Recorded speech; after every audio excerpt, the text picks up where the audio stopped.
घर से, अभी निकल जा। नहीं तो लात मार के निकालेंगे, आज मुझे कोई नहीं रोक सकता। ऐसे क्यों कर रहे हो देवर जी, पहले उन्हें घर लौटने तो दीजिए। अब तेरा पति कभी घर नहीं लौटेगा, हमने उसका भी इंतजाम कर दिया है। अब भैया कभी नहीं लौटेंगे। निकल निकल जा, आज से ये घर हमारा है। देवगंज नाम के गांव में सुमित्रा रहती है। उसका पति ब्रजेश दिन भर मेहनत करता है मगर ज्यादा पैसे नहीं कमा पाता, मगर इसे लेकर सुमित्रा के मन में कोई शिकायत नहीं है। सुमित्रा तो बस अपने पति और बच्चों के साथ शांति से जीवन बिताना चाहती है, मगर उनको अभी तक एक भी बच्चा नहीं हुआ। शादी के 5 साल गुजर चुके हैं। बच्चा न होने के कारण गांव के लोग सुमित्रा को बांझ कहते हैं। अरे ये देखो, बांझ सुमित्रा आ गई, चलो सब इसके साथ बात करने से कहीं हमारे ऊपर भी कुछ असर न पड़ जाए। ये सब सुनकर सुमित्रा को बुरा लगता है, मगर वो करे भी तो क्या करे। वो बस अपने पति ब्रजेश के पास जाकर रोती रहती है। गांव के सभी लोग मुझे बांझ बोलकर चिढ़ाते हैं जी, मैं क्या इतनी बुरी हूँ? क्या मेरी कभी कोई संतान नहीं होगी? रो मत सुमित्रा, रो मत, बस पूरे मन से महादेव को पुकार, महादेव सबके सुनते हैं। हर हर महादेव। सुमित्रा और ब्रजेश देवादिदेव महादेव के बहुत बड़े भक्त हैं। उन दोनों के मन में शिव जी के लिए श्रद्धा की कोई कमी नहीं है। सुमित्रा दिन भर बस शिव जी की पूजा करती है और उनसे प्रार्थना करती रहती है। हे शिव जी, बस मेरा एक सपना पूरा कर दीजिए, मुझे एक संतान प्राप्त करवा दीजिए। शिव जी स्वर्गलोक में बैठकर सब कुछ देखते हैं। सुमित्रा की पुकार उन्हें सुनाई देती है। नारायण शिव जी के पास आते हैं और कहते हैं, प्रणाम महादेव। बोलो नारायण, क्या संदेश लेकर आए हो? नारायण नारायण, संदेश नहीं प्रभु, एक अर्जी लेकर आया हूँ। धरती लोक में सुमित्रा नाम की ये औरत रोज आपकी पूजा करती है, रोज रोज रोते हुए आपका आशीर्वाद मांगती है। क्या उसे आपका आशीर्वाद नहीं मिल सकता प्रभु? क्या आप अपने भक्तों का दुख हरण नहीं करेंगे? नारायण, मैं केवल सच्चे भक्तों का दुख निवारण करता हूँ। सुमित्रा और उसके पति को अभी बहुत सारी परीक्षा देने होंगे, अगर वो सफल हो जाए तभी मैं उन दोनों का दुख निवारण करूँगा। जैसी आपकी मर्जी प्रभु।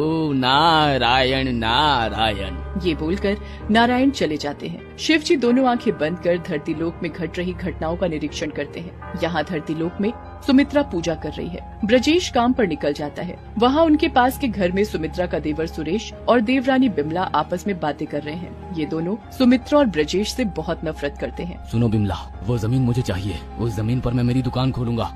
मगर जब तक तुम्हारे भैया और भाभी रहेंगे तब तक सिर्फ ख्वाब ही देखना पड़ेगा तुमको।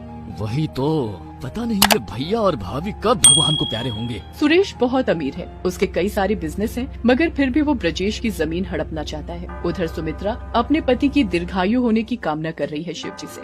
हे शिव जी, उनको लंबी उम्र देना, उनका ख्याल रखना। तभी वहाँ पर पड़ोस की अंजलि नाम की एक औरत आती है। अंजलि और सुमित्रा एक ही उम्र के हैं। इस गांव में सिर्फ अंजलि ही है जो सुमित्रा के दुख दर्द को समझती है। अंजलि कहती है, वाह रे सुमित्रा, सुबह सुबह भगवान से अपने पति की लंबी उम्र की प्रार्थना कर रही है। इतना प्यार करती है पति से? हाँ। सुमित्रा शर्मा जाती है। शर्मा कर कहती है, अपने पति से कौन प्यार नहीं करता है, बता। छोड़िए सब। बोल अंजलि, कैसे आना हुआ? बरसात शुरू होने वाली है, तेरा पति कांवड़ यात्रा पर जा रहा है या नहीं? कांवड़ यात्रा नहीं तो? अरे पागल, अपने पति को बोल कांवड़ यात्रा पर जाने के लिए। और तू भी इस सोमवार को शिव जी का व्रत रख, इससे तुम दोनों की मनोकामना पूरी हो सकती है। कितना कुछ तो किया है एक बच्चा पाने के लिए, कुछ हुआ? अरे कहाँ कुछ हुआ अंजलि, कितने डॉक्टर दिखाए, इधर खाने को पैसा नहीं है, मगर डॉक्टर और दवाई के पीछे कितना सारा पैसा खर्च हो गया, मगर कुछ भी नहीं हुआ। इसीलिए तो कह रही हूँ, ये काम डॉक्टरों का नहीं है, सिर्फ स्वयं महादेव के आशीर्वाद से ही तेरे मन की लालसा पूरी हो सकती है। हाँ अंजलि, ये तो तूने बिल्कुल सही कहा। मैं व्रत रखूंगी और उन्हें भी कांवड़ यात्रा में जाने के लिए कहूंगी। 2-4 बातें करके अंजलि चली जाती है। शाम को ब्रजेश घर लौटता है। सुमित्रा उसे कांवड़ यात्रा पर जाने के लिए कहती है। हाँ हाँ, क्यों नहीं, मैं कांवड़ यात्रा पर जाऊंगा। हर हर महादेव। घर के बाहर सुरेश खड़ा हुआ था। वो ये बात सुन लेता है और फिर बिमला के पास जाकर कहता है, सुनो बिमला, हमारे पास एक मौका आने वाला है। भैया इस सोमवार को कांवड़ यात्रा पर जाने वाले हैं। नदी तो यहाँ से बहुत दूर है, हम वहाँ भैया का काम तमाम कर देंगे। अरे वाह, तब तो हमारे ऊपर कोई शक भी नहीं करेगा। सभी सोचेंगे कि एक्सीडेंट से गुजर गए हैं। और यहाँ हम भाभी को घर से निकाल देंगे और वो जमीन हमारी हो जाएगी। सुरेश और बिमला बहुत खुश हो जाते हैं। उस रात से ही तीव्र बारिश शुरू होती है। सुमित्रा के कमरे में ऊपर से बारिश का पानी टपकने लगता है। हर साल बारिश में यही होता है, अब बारिश के पानी से पूरा घर भीग जाएगा। चिंता मत करो जी, शिव जी सब कुछ देख रहे हैं, वो सब ठीक कर देंगे। तुम बस कावड़ यात्रा पर ध्यान दो। सोमवार आ जाता है। सुमित्रा शिव जी का व्रत रखती है और ब्रजेश कंधे पर कावड़ लेकर नदी की ओर निकल जाता है। सुरेश और बिमला को तो बस इसी का इंतजार था। वो दोनों सुमित्रा के घर में जबरदस्ती घुस जाते हैं और सुमित्रा को उल्टा सीधा कहने लगते हैं और इस घर से निकल जाने के लिए कहते हैं। निकल जा इस घर से, अभी निकल जा। नहीं तो लात मार के निकालेंगे, आज मुझे कोई नहीं रोक सकता। ऐसा क्यों कर रहे हो देवर जी, पहले इन्हें घर तो लौटने दीजिए। अब तेरा पति कभी घर नहीं लौटेगा। हमने उसका भी इंतजाम कर दिया है। अब भैया कभी नहीं लौटेंगे। निकल निकल जा, आज से ये घर हमारा है। मतलब क्या होगा मेरे पति को? क्या करोगे तुम दोनों उनके साथ? अरे पागल औरत, इतना भी नहीं समझती क्या? हम दोनों ने तेरे पति को मारने का फुल प्लान बनाया है। तेरा पति आज भगवान को प्यारा हो जाएगा। नहीं, मत मारो मेरे पति को, मत मारो। उसके बदले मुझे मार दो, मगर उन्हें छोड़ दो। देखो देखो कैसी गिड़गिड़ा रही है। पूरी पतिव्रता नारी।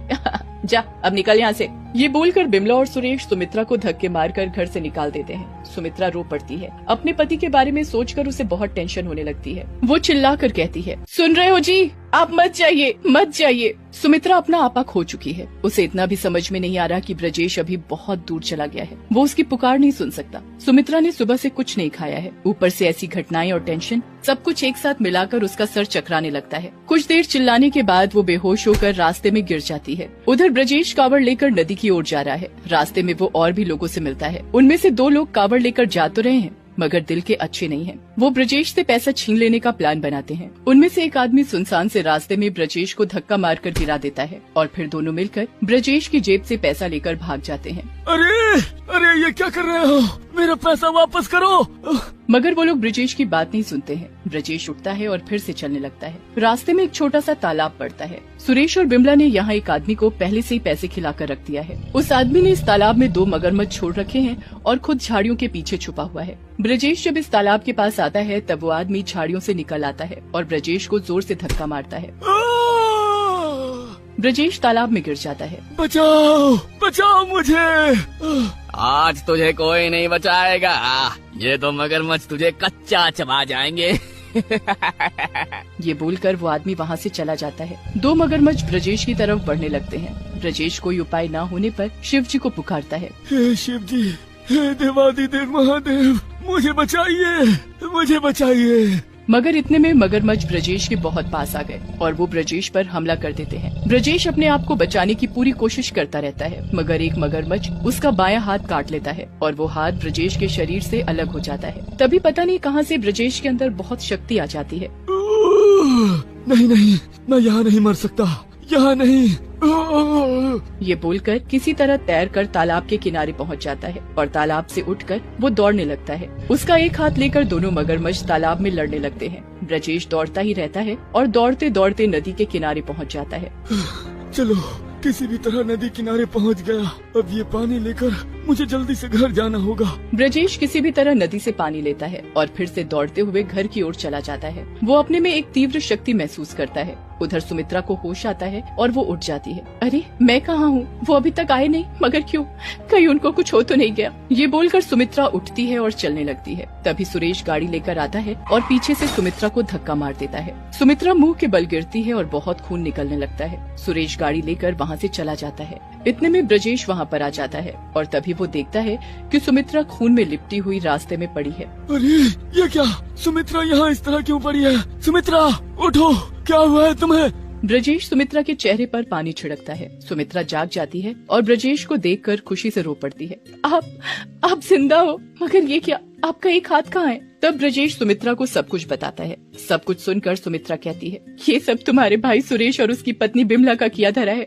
उसने मुझे भी मार डालने की कोशिश की। सुमित्रा ब्रजेश को भी सब कुछ बताती है। ब्रजेश कहता है, वो लोग हमसे बहुत ज्यादा शक्तिशाली हैं। चलो सुमित्रा, शिव जी के मंदिर जाते हैं। अब शिव जी ही सब कुछ ठीक कर सकते हैं। मगर मैं चलकर नहीं जा सकती, मेरा पैर टूट गया है। ठीक है, मैं तुमको कांधे पर उठा लेता हूँ। जो भी हो जाए शिवलिंग पे पानी डालना ही होगा। ये बोलकर ब्रजेश किसी भी तरह सुमित्रा को कंधे पर उठा लेता है और मंदिर की ओर चल देता है। वो दोनों मंदिर पर पहुँचते हैं और कांवड़ के पानी से शिवलिंग को नहलाते हैं और फिर शिव जी की पूजा करते हैं। सुमित्रा रोते हुए कहती है, हे महादेव, और कितनी परीक्षा लेंगे आप, अब तो हम पर दया कीजिए। तभी एक चमत्कार हो जाता है। शिवलिंग से स्वयं शिव जी बाहर आते हैं और कहते हैं, सुमित्रा, ब्रजेश, तुम दोनों परीक्षा में सफल हुए।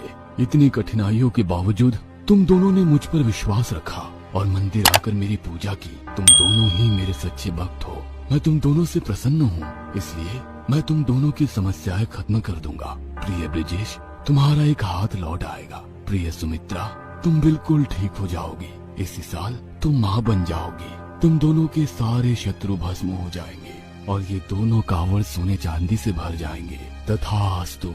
ये बोलकर शिव जी अदृश्य हो जाते हैं। ब्रजेश का एक हाथ लौट आता है और ब्रजेश पहले की तरह स्वस्थ हो जाता है। सुमित्रा भी बिल्कुल ठीक हो जाती है। दोनों कावड़ में सोना चांदी भर जाता है। उधर सुरेश और बिमला एक झटके से भस्म हो जाते हैं। ब्रजेश और सुमित्रा घर लौटते हैं। वो दोनों शिव जी को मन ही मन प्रणाम करते हैं। ब्रजेश एक बड़ा सा घर बनाता है। उसको अभी खाने पीने की कोई चिंता नहीं है। कुछ महीनों बाद सुमित्रा प्रेग्नेंट हो जाती है और उसके कुछ महीनों बाद उसे एक बेटा होता है। सुमित्रा और ब्रजेश के सारे सपने सच हो जाते हैं और वो खुशी खुशी जीवन बिता देते हैं। इसीलिए तो देवादिदेव महादेव पर हमेशा विश्वास रखना चाहिए। हर हर महादेव।